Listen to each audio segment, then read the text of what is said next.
السلام عليكم اعزائي المشاهدين، اهلا بيكم في فيديو جديد. والنهارده معانا مراجعه البارت الثاني من مسلسل ذا ويتشر الموسم الثالث. فما تنسوش تدعموني وتعملوا لايك وشير للفيديو، والاهم من ده ان انتوا تتاكدوا ان انتم مشتركين في القناه ومفعلين الجرس عشان كل جديد يوصل لكم.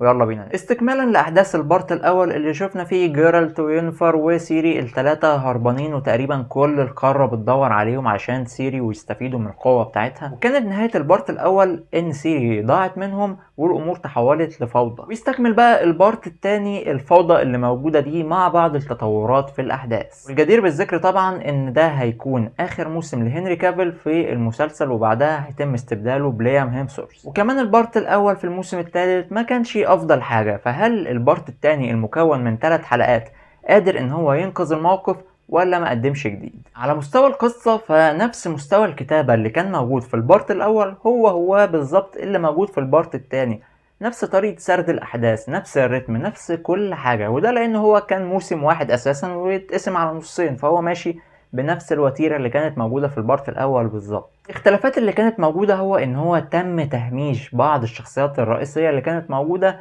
زي شخصية جيرالت وينفر. الاتنين ما كانوش هما محور الاحداث اللي موجوده في ال3 حلقات دول، تم تهميشهم وتم اعطاء المساحه لبعض الشخصيات التانية ان هي تاخد مساحه وتظهر على الشاشه وقت اطول من اللي كانت بتظهر فيه. اهم الشخصيات اللي كانت موجوده وقدرت ان هي تاخد مساحه هي شخصيه سيري هي تعتبر هي البطله بتاعه ال3 حلقات دول. سيري هي اكتر شخصيه اخدت مساحه، وده يمكن بيبرر ان هي اصلا في المواسم الجايه هتكون هي البطلة مش شخصية جيرالت. مش عارف بقى اصلا دي حركة موجودة في القصة او ممكن مثلا هم عملوها بما ان هنري كافيل مش هيبقى موجود، فقال لك خلاص نخلي الاتجاه كله رايح لسيري وان هي البطلة الرئيسية. انا مش عارف الصراحة، ولكن سيري هنا هي اللي اخدت المساحة، وكل الاحداث في النهاية بتروح لها، هي مربط الاحداث اللي موجود في المسلسل. اما بالنسبة بقى للاحداث وسرد القصة فعندنا شخصية جيرالت بدأ يبان له بعض الجوانب الضعيفة في شخصيته، وينفر كانت مشغولة مع اخواتها من الصحراء والازمات اللي هم كانوا بيمروا بيها. وباقي المسلسل عبارة عن احداث انا الحقيقة مش مهتم بيها، يعني احداث هي ما تشدنيش لان انا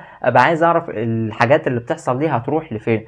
المسلسل رتمه مش بطيء، بالعكس الريتم بتاعه حلو جدا، ولكن الاحداث في حد ذاتها ما تشدكش انت كمشاهد. مستوى الكتابة ضعيف ومش افضل حاجة، وحركة كمان ان هم يقسموا الموسم الثالث على بارتين زودت برضو الموضوع. يعني يمكن لو كان موسم كله كامل وخلاص مرة واحدة يعني كان الموضوع هيبقى اخف شويه. الناس اللي لعبت لعبه ذا ويتشر او قرت الكتب يعني يقولوا لنا هل القصه اللي احنا شفناها في المسلسل دي هل هيها كده اللي كانت موجوده ولا لا. نيجي دلوقتي بقى للحاجه اللي كانت مظلومه في المسلسل وهي الاخراج. المسلسل على مستوى الاخراج نجح بصريا ان هو يقدم شيء محترم جدا، عالم كامل تم تقديمه بصريا بصورة حلوة جدا مع مشاهد اكشن مصممة ومنفذة بطريقة حلوة قوي، وكمان المزيكا بتاعته القوية والمزيكا المميزة اللي كانت حلوة جدا. وسلام بقى لما بيتم مزجها كده مع مشاهد الاكشن، الحقيقة بتبقى حاجة رائعة. الاخراج هنا كان حلو جدا وعجبني قوي وما فيش اي حاجة ضايقتني منه، وحاسس ان هو اتظلم اصلا في وسط مستوى السوء الكتابي اللي كان موجود.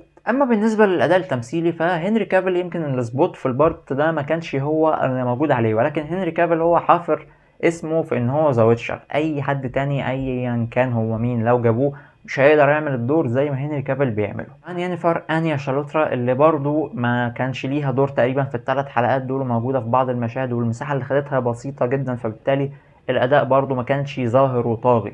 ولكن بقى اللي اخدت المساحه وقدرت انها تعمل اداء تمثيلي حلو جدا كانت فيريا الين، اللي عملت اداء تمثيلي حلو وقدرت انها تاخد المساحه، وهي اللي كانت البطله بتاعه البارت ده. اما عن باقي الاداءات التمثيليه فكانت كويسه ومش هتلاقي مشاكل موجوده. تقييم المسلسل ذا ويتشر الموسم الثالث بالبارت الاول والثاني بتوعه هو 6.5/10. الحقيقه كان مخيب للامال بالنسبه لي شويه. الموسم الثاني عجبني جدا، يمكن الموسم الاول حتى ما كانش برضو افضل حاجه بالنسبه لي، ولكن الموسم الثاني كان حلو.